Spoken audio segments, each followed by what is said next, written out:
Guys, welcome back to the channel. Today we're doing an aita. If you don't know what that means, it's a Reddit feed known as "Am I the asshole?" And we're going to be answering the question, are they the asshole? First one is, am I the asshole for changing a lock on my bedroom in a shared apartment without my roommate's permission? Well, based on the title, if it's your own room, no. But as we know with these Reddit stories, there's always more to the story, okay? I've been sharing an apartment with another woman for about 3 months now. We didn't know each other well before moving in, but we had a mutual friend. She actually asked me to move in because her previous roommate was leaving. And at that time, I was struggling to find a place. I'd checked a lot of rooms, but either way, they are too expensive or just don't feel right. She offered, I want you to see the apartment, and agreed pretty quick. I know exactly how this feels because I've been going through this too a lot. Finding a new place, and especially a new environment where you don't know the people, you don't know what to do, and it is the struggle, especially in New York City, where you find a place that's either just too expensive or you just don't know what's going around, or it's just freaking small and it's just a really hassle. So I understand this pain. At the beginning, she was very nice, and honestly, I felt grateful because she helped me when I needed a place. Because of that, I ignored a lot of small things, like we all do when we come and someone offers a place after we desperately need it. They are nice to us. I don't know how the story is going to go. She might end up doing a switch later, but these people end up being so nice that even if there's small things that are not really, like, we nitpick, we don't really mention them because first of all, they're nice, and second of all, we can't really judge everybody that we live with. There's certain things that they do that we don't do, and certain things that we do that they don't do. She would come into my room without asking, okay, lie on my bed, walk around the apartment barefoot, and then sit on my bed with the same feet. Okay, that's weird. Into your room without permission, that's strike one. Into your bed, that's strike two. Depending on what the relationship with you and this person is. But they just met each other through a mutual friend, so they should not be close.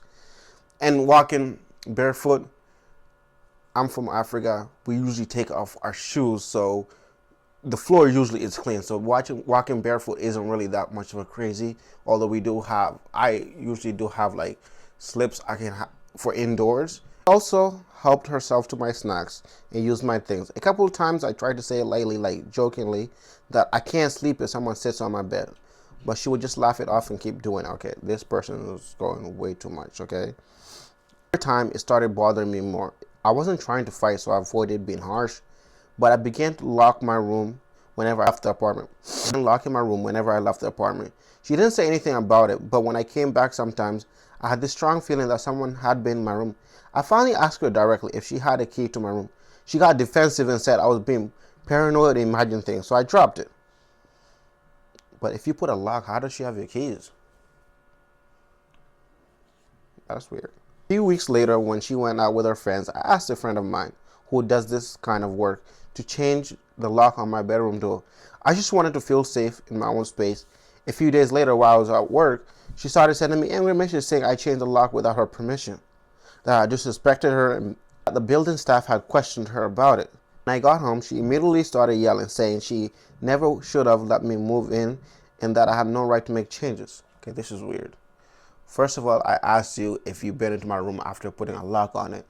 You said no. And then I changed the lock. How did you notice that immediately?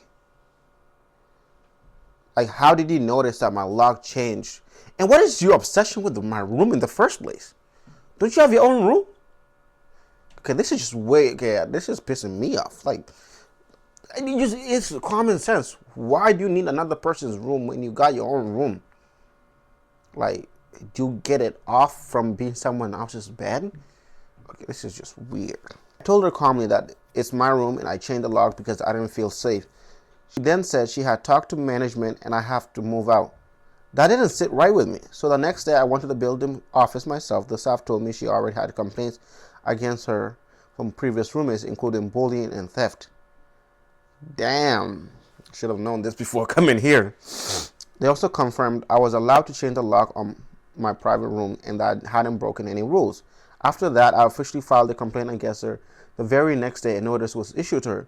Since then, she hasn't said much to me directly. The atmosphere in the apartment is very tense. This place works really well for me in terms of price, location, and despite the tension, I feel safer and more at peace now that my boundaries are protected. Yeah, there's so many things people gotta go through in finding apartments. I'm gonna talk about New York City because I live in New York City, and it is so hard to find a place. And then, especially when you find a place that's so affordable, you're so eager to go there. But these places are normally affordable for a reason because there are downsides. Normally, the downside is the apartment itself, not really the people that live there. No matter who it is so frustrating or scary, or depending on how you say it, to go to a place that you're not familiar with the people that are there. And like, issues can come about. They can do things or not clean after themselves, not flush after themselves, or start undressing or not wearing anything walking around. That can cause a rift between you and someone else. And it is so hard to do anything about it because you can't leave. This is too affordable and you can't find any other places in your own price range. And in this case, if this all is true, this roommate is just so weird. This person, I don't know if it's a man or woman, but probably a woman if the woman's feeling comfortable laying on that bed, should not really have to move as long as she still has a lock on the door. Make sure she can get in there and out there. The kitchen, if the person's in the kitchen, just get out of the way. And then they're probably going to get away from you when you're in the kitchen. And that's it. Like, you don't have to talk to each other. You don't have to be friends. As long as there's boundaries and all you guys share is the kitchen and the bathroom, there's no problem with that, especially when it's not affordable. So, are you the asshole? No. On this story, no. But let's see what the comments got to say. See, Morgan Freeman said, not the asshole. I'm grappling with the fact that she's so angry that she can't violate your space and steal from you. That's positively insane. Along with that lock, I'll get you a camera if it's legal too. If I were you, some things tell me that Psycho Sticky Fingers might crash out again or retaliate. She can't get herself together. Is it possible that they evict her since she's been issued a notice? That's very smart. I don't think there's any law that you can't have a camera in your own bedroom, maybe outside. So if you have like stuff outside in your fridge or something, maybe that's some kind of a legal issue, but I don't think there's issue. So make sure you just keep your most important stuff in your bedroom, put a camera there, and nobody can judge you. There's no way you cannot put a camera in your bedroom. I don't know what rule will follow under, but I don't think there's any legal issue with that. Egghead said, not asshole, she just mad she finally got called on her BS. Keep your safety in mind, but if you can deal with the tension, I would just keep living there. Exactly what I said. If you can deal with this tension, you don't have to bother with her, have to suck up to her or anything like that. Live, lock your room, just go out, have fun, come back, be in your own personal space. Only thing maybe the issue is if the music is too loud, but based on what you said, she hasn't gone that far putting loud music or bothering you, but normally with the doors and stuff, that will block some certain noises. So just stay there. Live your life until you can find a better place that you can afford. Otherwise, then yeah. Hey. Am I the asshole for telling my friend he'll never get a girlfriend if he continues being like this? I'll say it depends on the relationship with your friend. Sometimes it's not your business to tell people that. Sometimes you just giving advice to a friend that's been a long time friend or someone that you're close to. But let's see, what does the story say?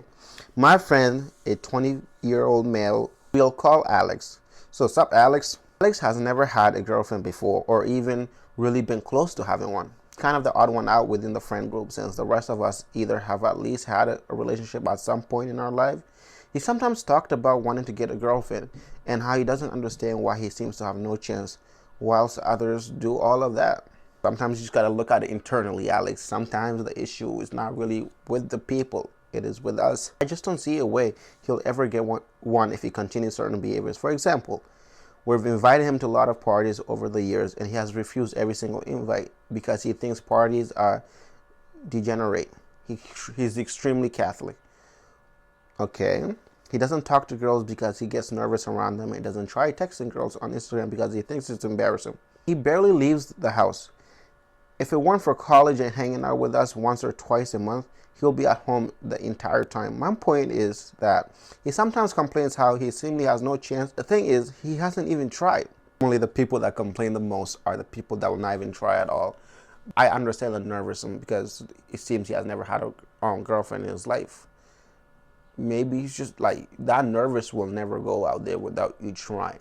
And being home all day, it's not going to find you. Maybe there's dating sites. He's been trying dating sites. Would be a good thing if he's home all the time. Maybe that will push him to talk to other girls. I would say dating sites would be a lot better of an idea because you shouldn't be that nervous talking to someone that they can't see you. But seeing how he won't even text someone on Instagram, that's kind of, I don't know if dating sites is the solution, but let's see. The guy has some good traits. He's smart and a huge history guy.